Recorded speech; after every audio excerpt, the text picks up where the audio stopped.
Police तमाशा देखती रही, क्योंकि किसी नेता की, किसी अभिनेता की, किसी मंत्री की, किसी पूंजीपति की, किसी उद्योगपति की बेटी नहीं थी, गरीब की बेटी थी। बेटी की रक्षा के लिए, उसको न्याय दिलाने के लिए, उसकी मां के आंसू पूछने के लिए, उसके परिवार को विश्वास दिलाने के लिए, और सिर्फ उसके नहीं, पूरे प्रदेश की बेटियों को, देश की बेटियों को विश्वास दिलाने के लिए कोई है जो जब बेटियों के अपमान पर चुप रहेगा। मैं अपनी ड्यूटी कर रहा हूँ। पार्लियामेंट में भी मैंने अर्जेंट मोशन भी दिया है। अयोध्या में युवती के साथ हुई दरिंदगी के खिलाफ चंद्रशेखर आजाद ने अपनी आवाज उठाई है। संसद परिसर में बैनर लेकर वो बाबा साहेब अम्बेडकर की प्रतिमा के सामने बैठ गए। मैं काफी देर से यहाँ बैठा हूँ। उसका कारण ये है कि अयोध्या, जहाँ उत्तर प्रदेश में कहा जाता है कि राम राज है, वहाँ इतनी बड़ी घटना हुई है कि एक बेटी जिसके साथ निर्भया से भी बुरा, मैं आज याद करता हूँ दिल्ली में जब निर्भया के साथ ये हुआ था, तब भी हम निःशब्द थे और आज भी हम निःशब्द हैं।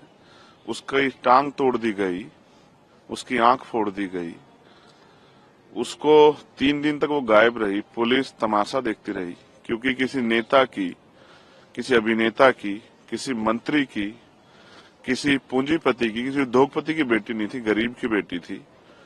इस वजह से जो चुप्पी है, उस चुप्पी पे सरकार को जवाब देना चाहिए। वो जिस दशा में मिली थी, खून से लथपथ, अभी तक पुलिस के हाथ खाली हैं। 3 दिन तक उसकी सर्च नहीं किया गया, क्योंकि वो बेटी दलित की थी, वो बेटी अयोध्या की थी। तो मैं सरकार से पूछने का काम कर रहा हूँ। और इवन प्रधानमंत्री जी, मेरे याद है, वो कहते थे कि दलितों को मत मारो, मुझे मार लो। बेटी तो बेटी होती है। आज क्यों चुप्पी है? क्या उस बेटी की अस्मिता का जवाब नहीं देगी सरकार?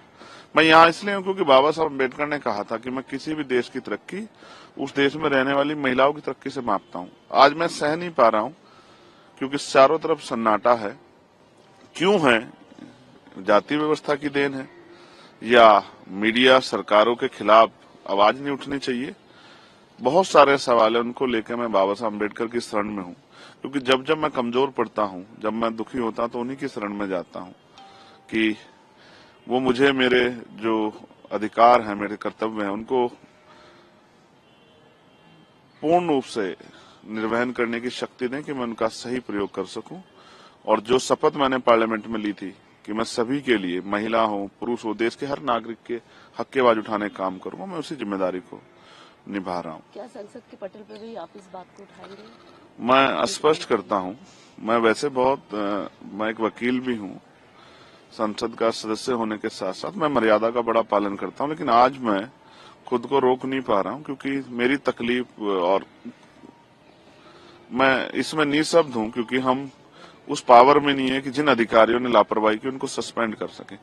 लेकिन बेटी की रक्षा के लिए, उसको न्याय दिलाने के लिए, उसकी मां के आंसू पूछने के लिए, उसके परिवार को विश्वास दिलाने के लिए, और सिर्फ उसके नहीं, पूरे प्रदेश की बेटियों को, देश की बेटियों को विश्वास दिलाने के लिए कोई है जो जब बेटियों के अपमान पर चुप रहेगा। मैं अपनी ड्यूटी कर रहा हूँ। पार्लियामेंट में भी मैंने अर्जेंट मोशन भी दिया है कि इस विषय पर चर्चा हो, और नहीं चर्चा होगी तो जो भी मुझसे बन पड़ेगा, मैं उस तरह से उसकी आवाज को उठाने का काम करूंगा।